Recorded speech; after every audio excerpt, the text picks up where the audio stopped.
ওয়ালিদাইহি ওয়া লা'নাল্লাহু মান আওয়া মুহদিসান আও কামা ক্বালা আলাইহিস সালাম।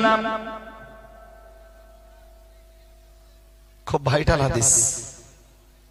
হযরত আলী একদিন তলোয়ারের খাপ থেকে একটা ছোট্ট কাগজ বার করলেন, বার করে বললেন, শোনো, এতে কিছু গুরুত্বপূর্ণ কথা লেখা আছে।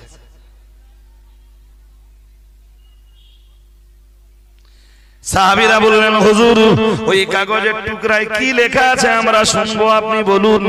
প্যারা নবী মুহাম্মদুর রাসূলুল্লাহ সাল্লাল্লাহু আলাইহি ওয়াসাল্লামের প্রিয় সাহাবী হযরত আলী বললেন, এই কাগজের টুকরাটায় চারটি কথা লেখা আছে। যার এক নম্বরে লেখা আছে, লা'নাল্লাহু মান যাবাহা লিগাইরিল্লাহ।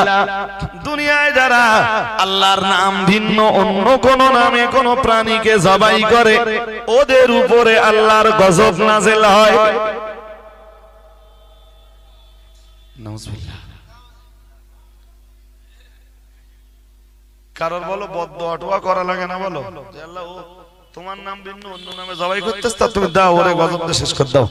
কোন বদদোয়া কারোর করা লাগে না, অটোমেটিক গজব নাযিল হয় কার উপরে?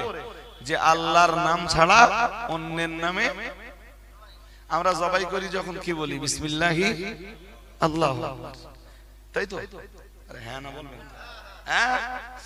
কেউ যদি পীরের নামে কিছু জবাই করে, যেটা খাজা বাবার নামে দিলুম, কার নামে? এটা অমুক দেবতার নামে দিলুম, কি হবে? এটা অমুক পীরের নামে দিলুম। আমার কথা বুঝতেছেন? হ্যাঁ, এটা বলতে পারে যে এটা আমার মায়ের পক্ষ থেকে আল্লাহর নামে।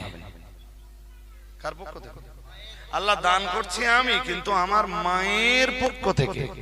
যেমন আমরা কোরবানি করি, কি করি?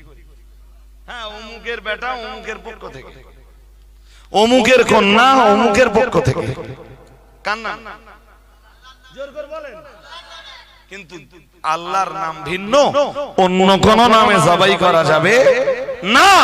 জবাই করলে সেটা হবে শিরক। কি হবে? আর শিরক হলে কি হবে ওটা বলতে দেই, আমি আজকে সময় নিচ্ছি না।